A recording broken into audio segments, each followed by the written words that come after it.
guys, welcome back to my channel. It's your girl LING and we're back with another video. As you guys can tell from the title, today I'm going to be turning a UNICE 613 blonde wig into, you know, a little icy white, icy gray wig. I'm really hoping that this comes out mad fire because, like, I've had this vision in my head for a minute now, and if it don't come out the way I want it to come out, it's gonna be a problem, feel me? But let me type it. Oh, that's not my address. Okay. But I just wanted to keep it in the packaging just so, yeah, I haven't even unboxed it myself. Like, everything I see, I want it to be on camera so I can see exactly what I'm seeing, if it's shedding, if it's stink, what it comes with inside the box. So yeah, I'm gonna open this up and I'm gonna come right back. So this is what the outside of the box looks like. If you guys have been on the UNICE website, you know the Betty U is like a series of wigs. Like, that's like a specific type of wig. Supposedly it's 100% human hair, and so that's what it's just saying on the sides, the Betty U wig. And then on the back, it's just talking about how to wash the wigs, the combs in the wig, and the right way to measure your head for a wig. Let's see.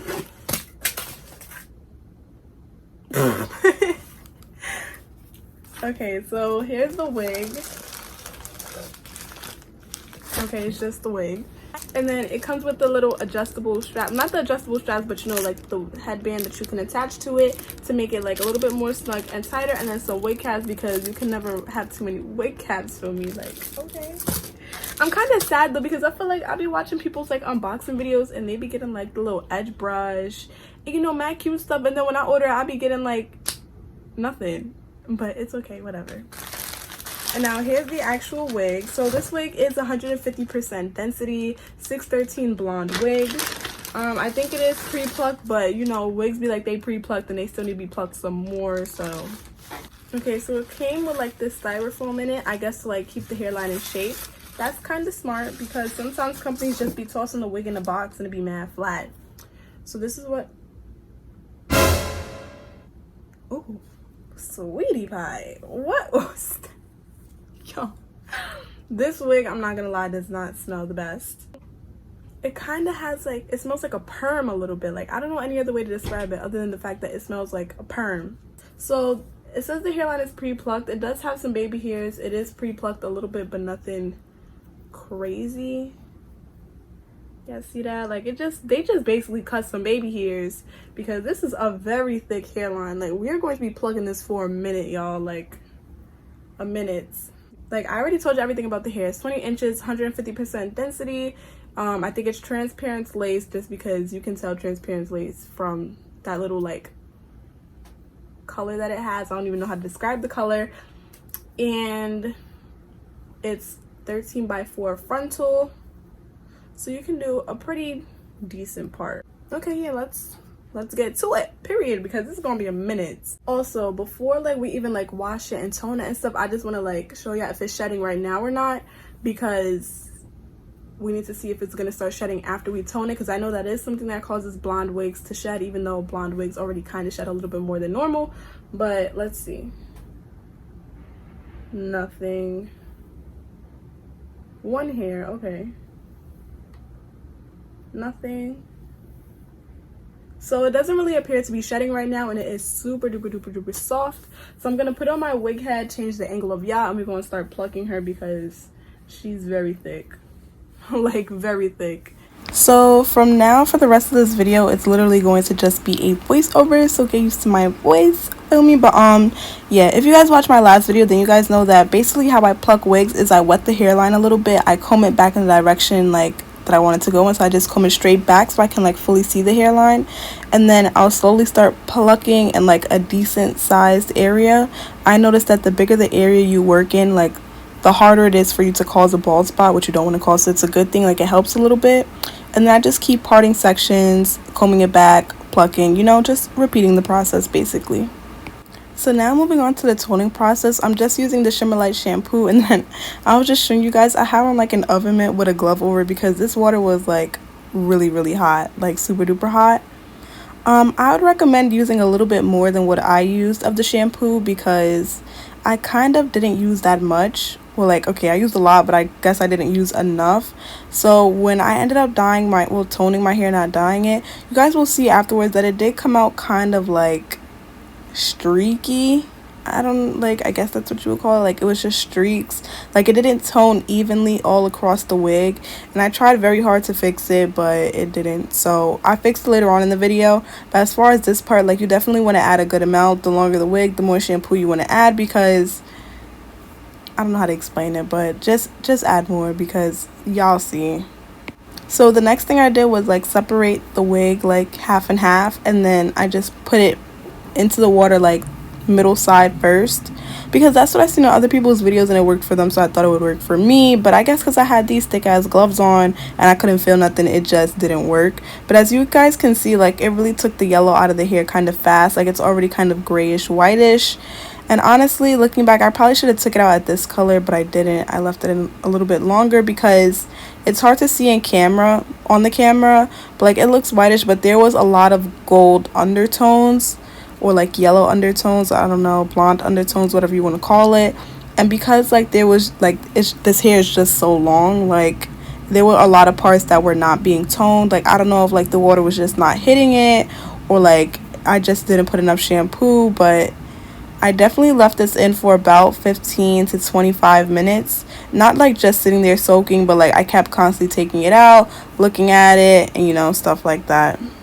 So this is what the wig was looking like after I took it out the water and let it air dry. My camera died, that's why you guys didn't get to see the rest of the process. But the hairline isn't purple, that's just my actual wig head. It's purple.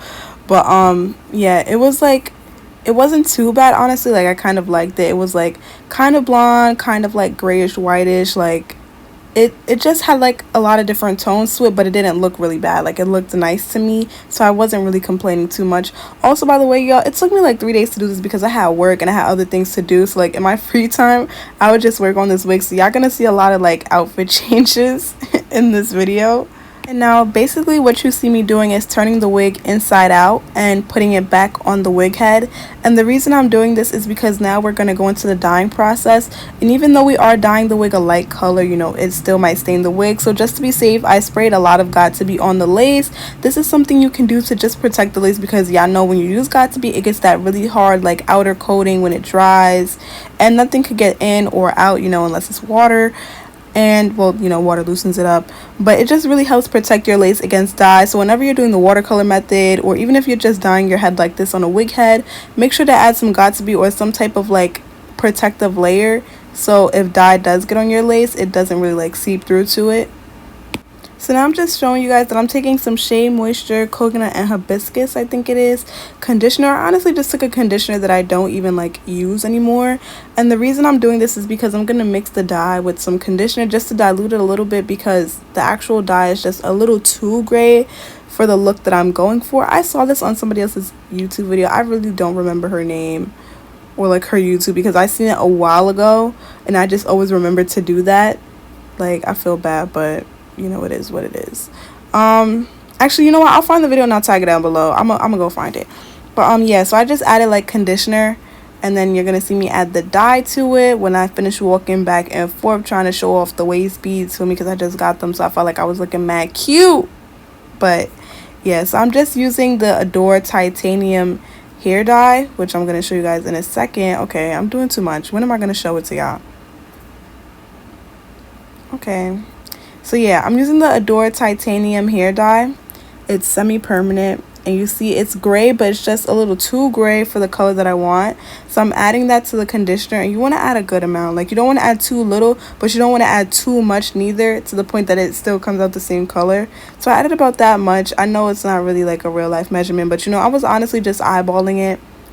And then I'm just going to take my little hair dye brush and I'm going to mix it together. I don't know what I was doing just now, like but you want to mix it together until it becomes like a light purple, like purplish, bluish color. You don't want it to be a really dark purple. I'm going to show you guys in a second, but it's going to be like a bluish, grayish, purplish color, and it's going to be a really light color, so you want to get it to that consistency and that color. So that's what the color was looking like, just for reference. It looks really gray on camera, but in person it was like a very light purple color. I had dropped some dye on the floor, so I didn't want to waste it or to stain my floor, so I was picking it up. But yeah, you want it to be like that light grayish purplish color, nothing too dark, but you don't want it to be really light neither, or else you're not going to see any color at all. So now I'm just doing very small sections and applying the dye to the hair, just from like, and me now, editing the video and looking back on things that I did wrong. I suggest that you work in sections that are a little bit more thinner than what I did. And I know you guys are probably looking like that's a thin section, but like, trust me, you want to work in a section even thinner, because there were a lot of parts that I missed, or like at least use a comb to like comb through the dye or detangle the hair. The hair wasn't tangled, but it just, I don't know, like there was just so many parts that I missed, I guess, from like the hair sticking together once I added the conditioner to it. So yeah, just use a comb the hair out, use thinner sections, and it should turn out a lot better than what mine did. And also, if you're applying the dye and you realize that like as you're putting it on the hair you're not seeing a little bit of a color difference, then that means you need to add a little bit more dye to your little dye/conditioner mix. So this is what the wig was looking like after I finished applying all the dye. You will see that some parts are like grayish whitish and some parts look a little bit purple. That does cause problems later on, which I will show you guys and explain how to fix it. But that's basically meaning I didn't add enough conditioner. And then you'll see the other gray parts are like parts that took color, and the lighter parts are parts that like they have a little bit of color, but I probably added too much conditioner, so it's a very light coating of color. So now I'm just reading the instructions because it said to apply some heat. So I just used my little blow dryer, added a little bit of heat for about 15 to 20 minutes, and then I rinsed it out. So this is what it was looking like after I rinsed it out. You'll see like there's hints of gray, there's hints of like a platinum blonde, and you'll see how like it doesn't really look streaky, but you can definitely see the color difference. I feel like if I was to like straighten this hair and curl it, it would look really nice, but straight alone it wouldn't really look that good. The roots were like really gray, and even when I washed it out they originally were purple, like it was not coming out, and there was a lot of like dark gray sections. And I do end up re-dyeing this hair the exact same way, which you guys will see later on. And then I do show you guys in the shower what shampoo I use to get rid of like the overtonedness, I don't even know, it was just purple and I didn't like that. So I do show you guys later on how to like get rid of that. So now I'm recoloring the hair a second time, doing the exact same thing, mixing the dye with the conditioner. And I did this a little bit more messy. I just kind of tried to look for the parts that were more blondish or yellowish and just weren't, the color I was looking for. And then I was just touching up other areas where I felt like the color could have been a little bit darker, but overall it was just a really messy process. Like I wasn't really being too precise about it. So I'm just showing you guys what I meant when I said the roots were like purple and some parts of the hair were just like a really dark gray color. I don't know why the roots were purple, but this is the shampoo that I used and it was amazing, y'all. Like if you just scrub the front, so as if you scrub in dirty clothes, it comes right out. And now I'm just blow drying my hair, so I'm not gonna show this whole part because I'm just blow drying the hair, but I'll be back right after. And after I finished blow drying it, I just went in and started flat ironing it. I look crazy. I got my little doodle box braids in, so don't look too closely at me. But yeah, once I finish flat ironing, I'm gonna show you guys a close-up of like if there's still any hints of purple and the color all together, because I know when I do time lapse, as you can see, it makes like the hair really, really, really whitish. So this is what the hair turned out to look like. It has hints of like a very toned down blonde, hints of white, hints of gray. Like honestly, in different lights this hair looks very different colors. Like not saying like, oh, like it looks streaky, like there's just a whole bunch of different colors, but like in different lights it looks like really whitish, and other lights it looks really grayish, and then in this light it looks like an ash blonde with a little bit of white in it. So honestly, I really don't know what color this is. It's a lot of different colors, but I wanted to show you guys that the roots were no longer purple. My actual mannequin head has a purple stain, so that's why it looks purple, but it's not purple. And so yeah, I don't really know what color to call this. I don't even know what this video is going to be titled of, but everything will be linked down below where I got this hair from, and also the products I use will be linked down below, so make sure y'all check the description box. But yeah, if you guys enjoyed this video, please make sure to like, comment, share, and subscribe. Subscribe to your girl, feel me?